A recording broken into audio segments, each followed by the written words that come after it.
Welcome, doctors, to our series on PLAB 2 preparation tips. Today, we'll be discussing how to identify and treat postnatal mood disorders, a vital topic that addresses both data gathering and management skills. Emotional changes after childbirth are common, but sometimes they indicate something more serious. Your role is to recognize these signs and provide the right support to manage them. We'll identify the different types of postnatal mood disorders and how to recognize them early. Let's begin by exploring these disorders. First, the baby blues, affecting up to 80% of new mothers. Look out for mood swings, tearfulness, and anxiety. These usually resolve within 2 weeks, you could say. It's common to feel emotional in the first weeks after birth, but if it lasts longer, let's discuss further. Next is postnatal depression, a more intense sadness that can start anytime in the first year. It requires professional support, you might say. It's important to reach out if these feelings persist or worsen. We can find the right support. Postnatal psychosis is rare but severe, with symptoms like hallucinations or delusions. It needs immediate medical attention. A helpful phrase could be, if you are seeing or hearing things that aren't there, it's crucial to seek help immediately.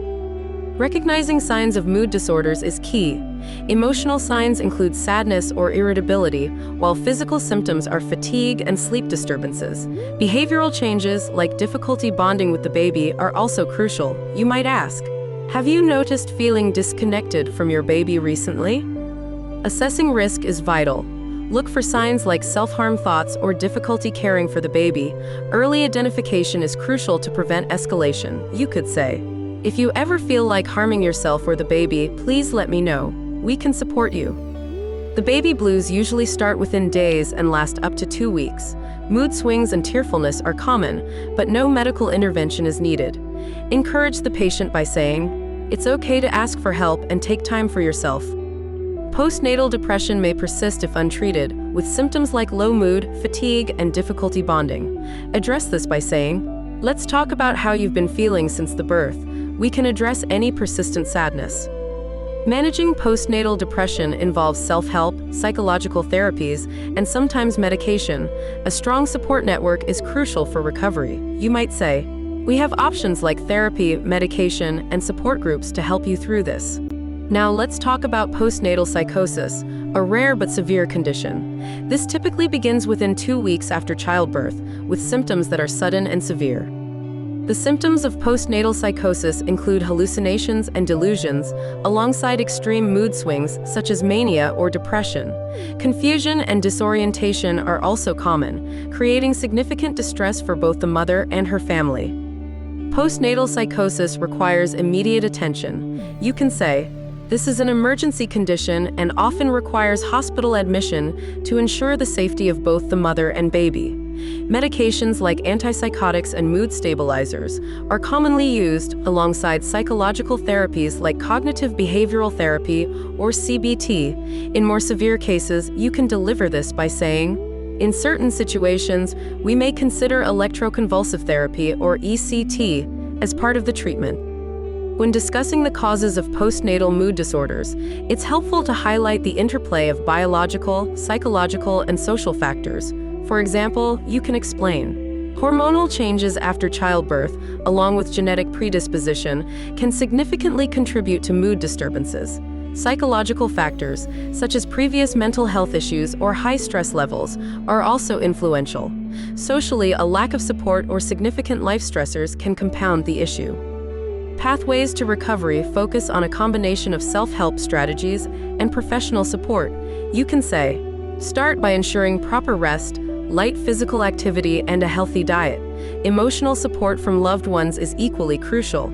Professionally, psychological therapies like CBT, combined with prescribed medications, are essential to recovery. Community support groups and specialized organizations also provide valuable ongoing assistance. When supporting loved ones through postnatal mood disorders, both emotional and practical help are key. This can be delivered as, listen without judgment, offer help with baby care, and provide breaks for rest. These simple actions can make a significant difference. Early detection is critical in improving outcomes.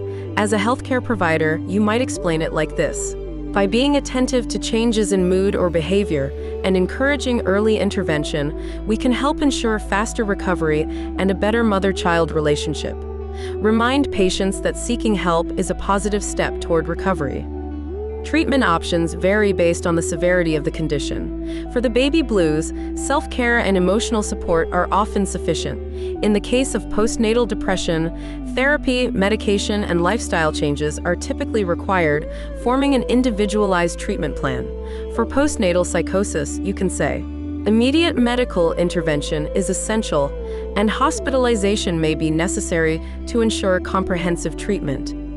In conclusion, recovery from postnatal mood disorders is possible with the right care and support. This can be delivered as, you are not alone, many have gone through similar experiences, and with the right help, recovery is within reach. Taking the first step to seek help is key, and ongoing support is crucial for long-term recovery. For those seeking further assistance, organizations like the Association for Postnatal Illness and the Pandas Foundation are available. Confidential helplines can offer support when needed, and NHS resources provide detailed information on postnatal mental health.